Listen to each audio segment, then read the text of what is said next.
Du siger 1, 2, 3 nu. 1, 2, 3, nu!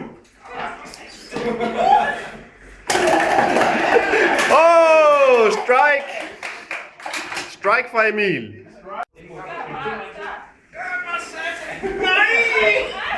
Og en misser fra Jan. Man er velkommen til at smide sig af stolen for ligesom.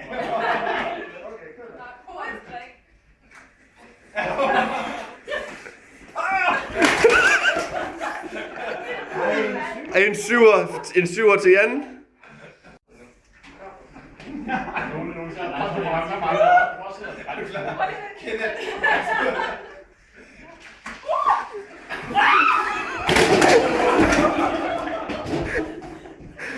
Og det blev en 8 til Lone.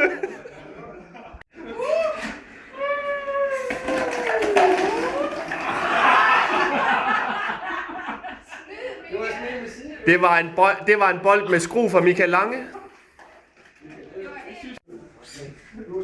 Så har vi Yusuf. Nej! En 9'er til Yusuf. Er du klar? Du skal altså ikke få til det.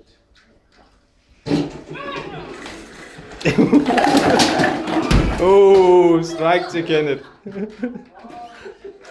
3 vinder, Emil og Michael og Kenneth, alle sammen med 10 kejler væltet. Med forskellige teknik. Med forskellige teknik. I to I bestemmer, hvem der bliver nummer 1, 2 og 3, fordi vi kan ikke blive nummer 1 eller 3. Der var Michaels teknik for en meget langsom kørsel, hvor han roterer rundt om sig selv 4-5 gange. Sin egen aktie. Om sin egen aktie. Det er faktisk ikke. Vi har Emil med 2 meter lange ben, som skovlede det hele væk. Og så havde vi Kenneth, som brugte sin råstyrke ud for håndboldsportens en tackling. En screening. Jeg ved ikke, hvem skal have bronze, synes I? 4. Hvem skal have bronze? Emil, han har den største fordel på de ben der, så det er lidt sådan forfærdeligt.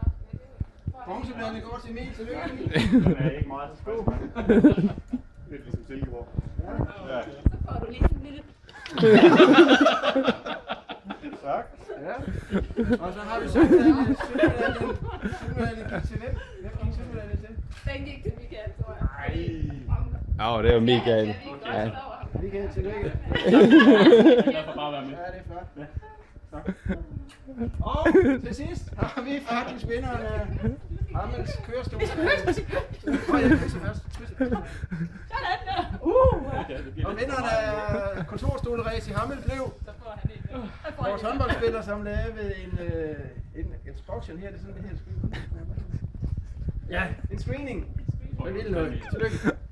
Du har fortjent det. Jeg finder i hvert fald ikke meget på at lave noget.